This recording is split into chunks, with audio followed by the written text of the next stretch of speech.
car New York, that is the people who live in the outer boroughs who drive their cars to work, voted for Cuomo pretty overwhelmingly.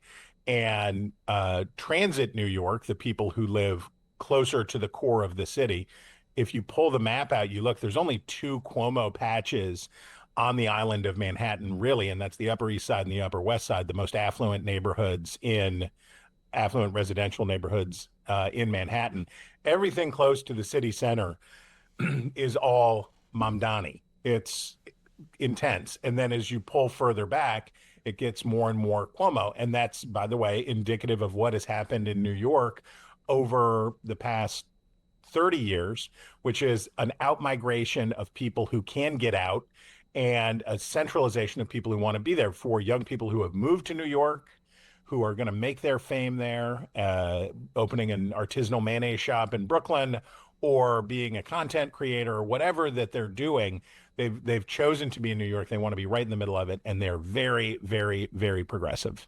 Now, you've made the argument that the best thing to happen to Mamdani would be for both Mayor Adams, the incumbent, who's going to be running as an independent in November, and former Governor Cuomo, who has left the door open for himself to run as an independent in November, for both of those to get in, which would split that vote and leave Mamdani the clear favorite. But I wonder about that because, first of all, it sounds like as of this morning, Cuomo is looking more and more likely that he might run as an independent in November.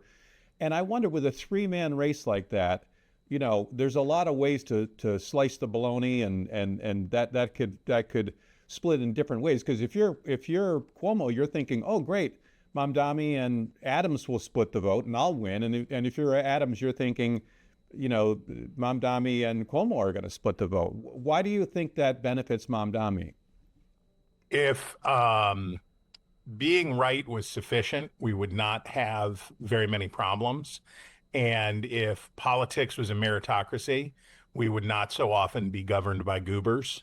The truth is, both I'm sure that both Cuomo and Eric Adams believe that they are both politically and governmentally, to quote Cuomo's dad, the poetry of campaigning and the prose of governance. Yes, Mario. That the both of them would say, and I am sure absolutely believe that they are the best choice.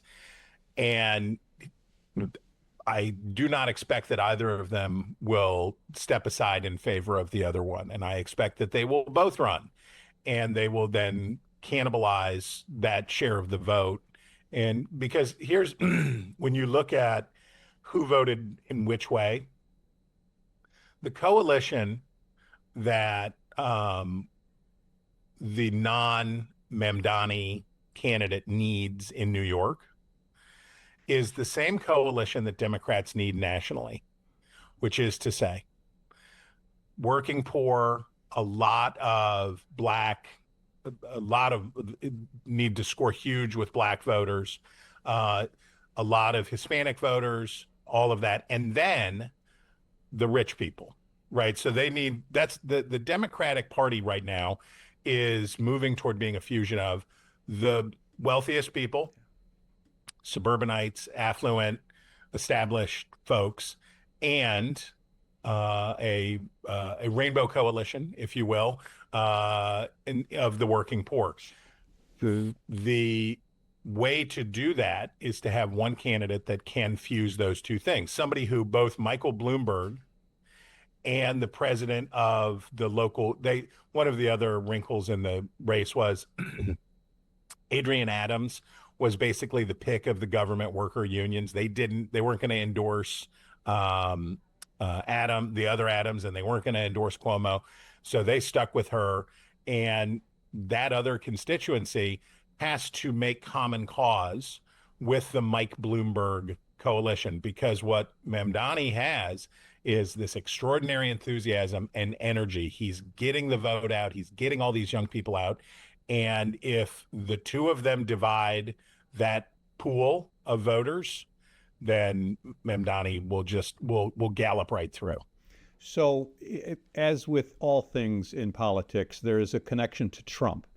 And my question is this: you make the point in your column that if Trump were to embrace Eric Adams and sort of throw his weight behind him in this particular race, that would be great news for Mamdani because it would be a lot easier for Mamdani to run as the anti-Trump, and casting his opponent Adams as the pro-Trump guy.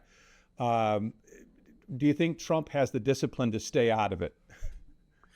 Well, famous for his political discipline as he is, I think it's his hometown. It'd probably be very hard. So there is one thing that well, so in your introduction, you framed it as why Republicans are salivating. Yeah, If you're Donald Trump, maybe you want Mamdani to win, yeah. right? Maybe that's good. Maybe you hate your hometown and you want to see it struggle. Well, Maybe you also realistically that New York City will never be probably is in this moment is not going to be governed by a Republican. So that ship has sailed. So given right. that reality, why not go full socialist? If And then you have a boogeyman you have a foil if that's you've very been useful. if you've been spurned by your hometown and you've basically had to flee the jurisdiction. You've moved down to Florida to get away from New York, the city that you were strongly identified your whole life. It might be so both as a matter of political practice and also as out of personal vengeance to say, fine, you want to have a 33-year-old Democratic socialist as your mayor, enjoy, because there is a political benefit for Trump, which is to say, I don't know, guys. I'm no picnic, but look at what's happening inside the Democratic Party. These people are falling apart. They're crazy. And if Mamdani, the act of running will divide Democrats in the region. If you look at what New York and New Jersey and tri-state Democrats are already doing, they're seasick, right? Tom Suozzi and other vulnerable House Democrats, Mikey Sherrill, who's running for governor in New Jersey.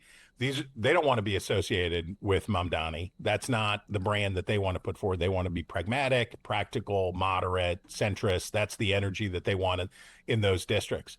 So for Trump, there's both the personal and the political reason to not find a better, more pragmatic solution for New York. Now, where it will be interesting. So Curtis Sliwa, the founder of the Guardian Angels, is a perennial candidate, right? He runs and runs and runs and On the runs, and Republican ticket, right? he was the Republican nominee Yeah. 4 years ago. He got less than 30% of the vote, just a protest vote that was lodged against Adams by basically Staten Island and a handful of Republicans scattered across the city. Now, if you are Eric Adams, Sliwa is a problem because you need Sliwa's votes. So Eric Adams goes on Fox News. He highlights his connections to MAGA world, and he does that part. But there is a hard stop on that number, right? There is a hard ceiling in a city. Republicans like to talk about Trump did better in New York in 2024 than he did in 2020. This is true. He got 30% of the vote, which is not very much of the vote. And this will be a lower turnout. This is a Democratic city where the election will be among Democrats. So it'd be good for Adams if he could eat up as much of the Sliwa vote as possible. But then he runs into a pretty hard ceiling. For Cuomo, oh, go ahead. No, go ahead. No, finish your point. For Cuomo, he has tried. So Adams is pro-Trump. Trump let him off the hook on the corruption charges that the Justice Department had brought against him, and did it even as an explicit quid pro quo. I'm letting him off of these criminal charges in return for his cooperation as mayor on immigration enforcement, which was wild. And it put a real stink on Adams. But the prosecution put a stink on Adams, and then the way that Trump let him off put a stink on it.